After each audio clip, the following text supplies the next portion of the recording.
Terima kasih. Amanai. Makasih. Suksuma. Sekarang golf. Terima kasih. Mau lihat? Terima kasih. ما ترنون ادرسوا معنا. نحن أطفال غزة نهنئ أخواننا الأندونيسيين ونشكرهم على المستشفى التي بنوها لنا.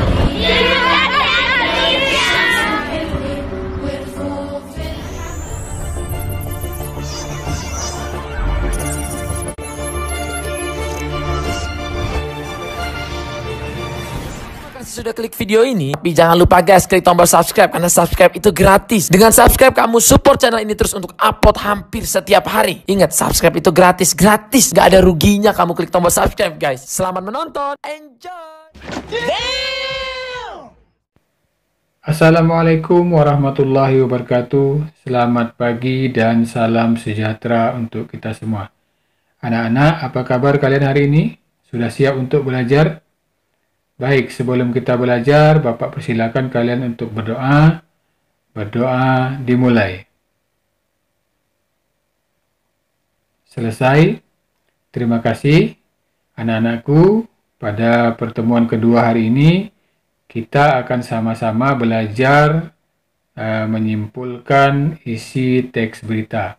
Oleh karena itu, Bapak berharap kalian bisa menyaksikan video ini sampai selesai, sehingga kalian bisa memahami, bisa belajar menyimpulkan isi teks berita.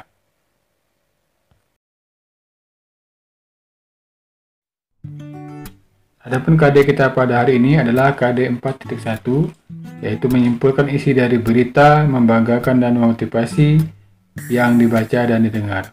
Tujuan pembelajaran yang pertama yaitu menjawab pertanyaan tentang isi teks berita secara benar. Kedua, menyimpulkan unsur-unsur berita secara benar. Materi pembelajaran yang pertama yaitu ringkasan berita. Kedua, cara meringkas berita. Serta yang ketiga, menyimpulkan berita.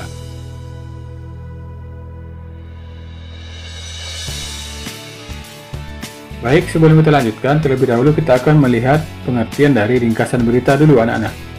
Nah, apa itu ringkasan berita? Jadi ringkasan berita itu adalah sebuah cara menyajikan karangan dalam bentuk singkat dengan mempertahankan urutan isi dan sudut pandang pengarang aslinya. Fungsi ringkasan berita itu adalah membantu seseorang mengetahui dan memahami isi sebuah karangan dalam sajian data yang tidak terlalu panjang.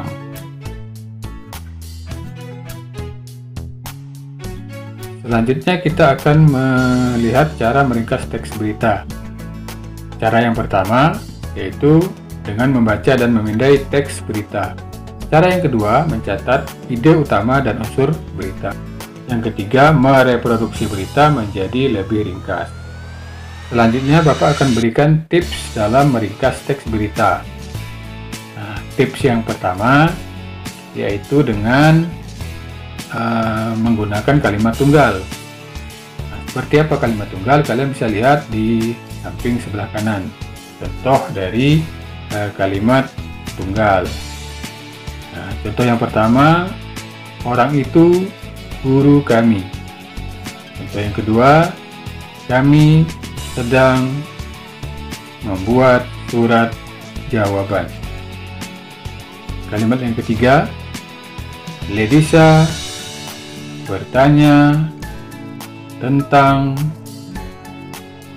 gravitasi bumi.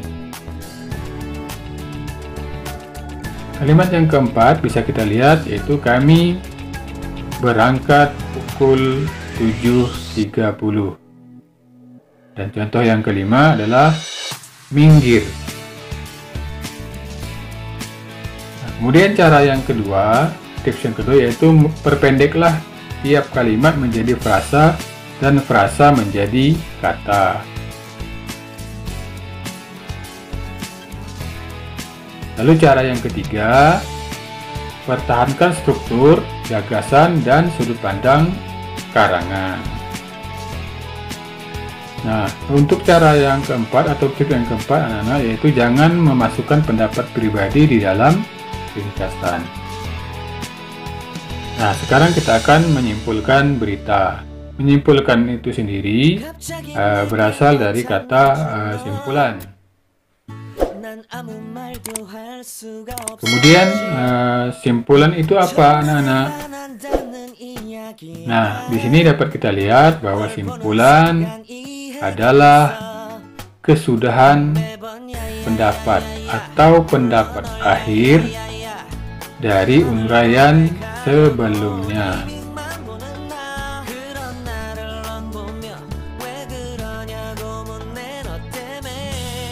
Nah, karena yang kita bicarakan sekarang itu adalah tentang berita, maka setelah kita meringkas berita, yang harus kita lakukan selanjutnya berarti kita harus memberikan pendapat terakhir. Jadi kita akan memberikan pendapat terakhir dari uraian berita yang kita baca atau yang kita dengar sebelumnya. Jadi kita di bagian ini kita akan memberikan simpulan atau memberikan pendapat akhir dari uraian yang sudah kita baca di awal atau sebelumnya, ya, ataupun yang kita dengar sebelumnya.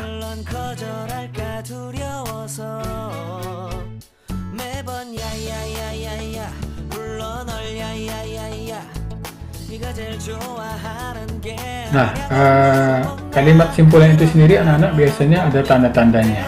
Kita bisa melihat contoh yang ada di dalam slide yang Bapak tampilkan ini. Misalnya di situ ada contoh berita tersebut menyampaikan informasi tentang titik-titik.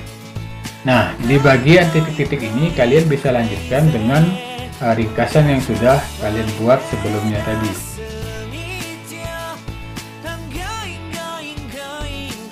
Nah, kesimpulan itu harus memanfaatkan ringkasan dari pokok-pokok informasi.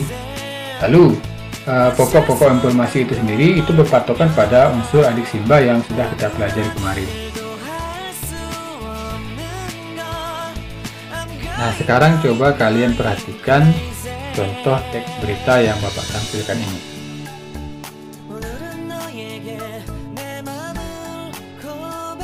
Nah, setelah tadi kalian menyaksikan contoh teks beritanya, sekarang kita akan melihat contoh ringkasan beritanya. Jadi ini langkah kedua yang akan kita lakukan, yaitu setelah kita membaca beritanya, maka kita akan meringkas beritanya sesuai dengan unsur-unsur adik simba yang sudah kita pelajari sebelumnya.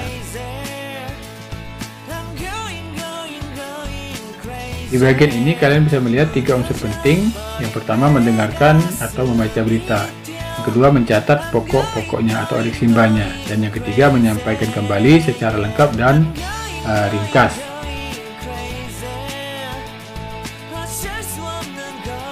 Nah, sekarang di bagian ini kalian bisa melihat penyimpulan isi berita. Coba kalian perhatikan kalimat A dan kalimat B.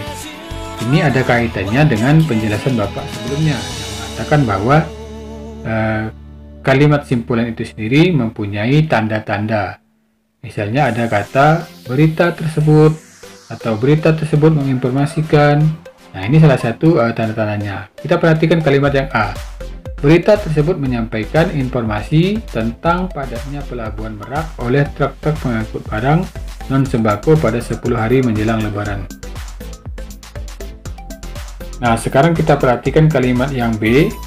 Di kalimat ini berbunyi, berita tersebut menginformasikan pengenalan pusat kebudayaan Amerika Serikat di Indonesia oleh Kedutaan Besar Amerika Serikat. Pengenalan dilaksanakan di pusat perbelanjaan Pacific Place di Bilangan Senayan, Jakarta Selatan.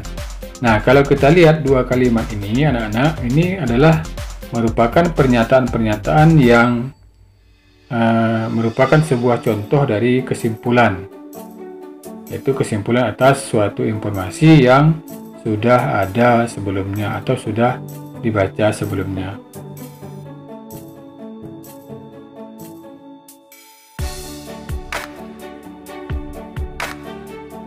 Nah, sekarang jawaban dari unsur adik simba itu dari apa, siapa, di mana, kapan, mengapa, dan bagaimana itu, ini bisa kita jadikan sebuah kesimpulan dari sebuah berita. Jadi kita akan menyusun kesimpulan berdasarkan hal-hal tersebut.